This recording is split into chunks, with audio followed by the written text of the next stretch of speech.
அஸ்ஸலாமு அலைக்கும் வரஹ்மத்துல்லாஹி வபரகாத்துஹு. கடனாளியின் நல்லறங்கள். அல்லாஹுடைய தூதர் ஸல்லல்லாஹு அலைஹி வஸல்லம் அவர்கள் கூறினார்கள், அறப்போரில் கொல்லப்பட்ட உயிர் தியாகியின் அனைத்து பாவங்களும் மன்னிக்கப்பட்டு விடுகின்றன, கடனை தவிர. இந்த செய்தி அப்துல்லாஹ் பின் அம்ர் பின் ஆஸ் ரலியல்லாஹு அன்ஹு அவர்கள் மூலமாக அறிவிக்கப்பட்டு ஸஹீஹ் முஸ்லிமில் 3832 என்ற எண்ணிலே பதிவு செய்யப்பட்டிருக்கிறது. கடனை அடைக்காமல் மரணித்துவிட்ட விசுவாசியின் தொடர்பான தீர்ப்பு நிறுத்தி வைக்கப்படும்.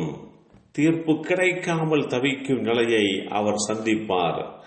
அவர் சார்பாக கடன் அடைக்கப்படுகிறதா என எதிர்பார்க்கப்படும். அவர் சொத்துக்களை விட்டு சென்றிருந்தால் அதிலே இருந்தோ, அவர் சொத்துக்களை விட்டு செல்லாத நிலையில் அவருடைய வாரிசுகளின் சொத்துக்களில் இருந்தோ அந்த கடன் அடைக்கப்பட வேண்டும். கடனாளியினுடைய வணக்க வழிபாட்டுக்கு அல்லாஹ்விடத்திலே அங்கீகாரம் இல்லை என்பது ஒன்று. அவருடைய கடன் நிறைவேற்றப்படும் வரை அவருடைய நிலை இழுபறியான நிலைதான். தனக்கு எப்போது மரணம் வரும் என்பதை யாரும் அறிவதில்லை. எனவே குண்டூசி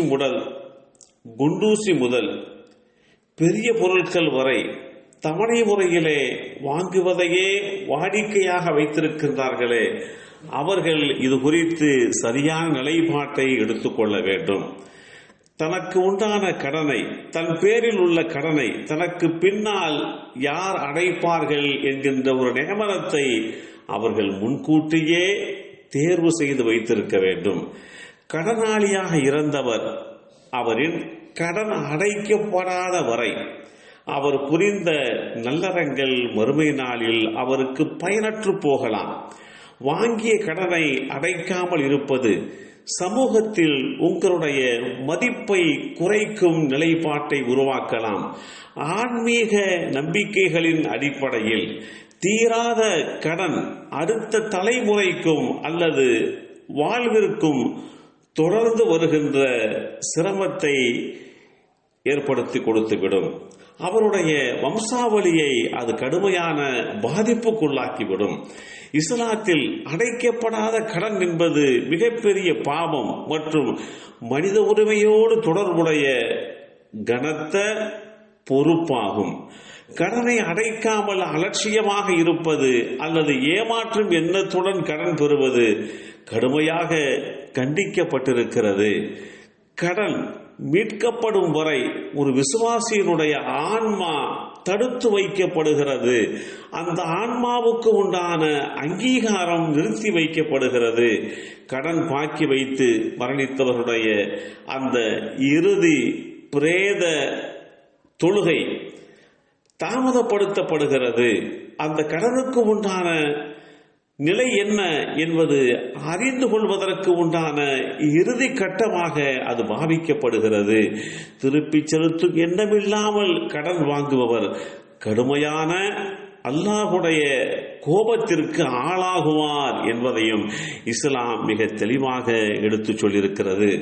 கடனிலே இருந்து பாதுகாக்க எண்ணற்ற பிரார்த்தனைகளை பிரார்த்திக்குமாறு அல்லாஹுடைய தூதர் ஸல்லல்லாஹு அலைஹி வஸல்லம் அவர்கள் நமக்கு வழிகாட்டி தந்திருக்கிறார்கள். அப்படிப்பட்ட வழிகாட்டு முறைகளை பின்பற்றி எது நம்மால் முடியுமோ அப்படிப்பட்ட நிலைப்பாட்டிற்கு தேவைக்கு தகுந்தாற் போல் கடன் வாங்கி அந்த கடனை நாம் அடைக்க வேண்டும். நாம் இல்லாத பட்சத்தில் அதை அடைப்பதற்கு உண்டான வழிவகை செய்வதற்கு உண்டான சாத்தியக்கூறுகளை உருவாக்கி கொடுக்க வேண்டும். இதுதான் நம்மை நாளை மறுமை நாளிலே பாதுகாக்கக்கூடிய கேடயமாக இருக்கும். அப்படி இல்லாமல் வாங்கிய கடனை திருப்பி அடைக்காமல் எவ்வளவுதான் நல்லறங்கள் செய்து சேர்த்து வைத்திருந்தாலும் அவை ஒருபோதும் நாளை மறுமை நாளிலே பயனளிக்கவே செய்யாது என்பதை இஸ்லாம் மிக தெளிவாக எடுத்து சொல்லியிருக்கிறது. எல்லாம் வல்ல அல்லாஹு தஆலா கடனிலே இருந்து நம்மை பாதுகாத்தல் புரிவானாக. வாங்கிய கடனை முறையாக அடைக்கக்கூடிய அளவுக்கு உண்டான ஆற்றலை வழங்கி அருள் புரிவானாக.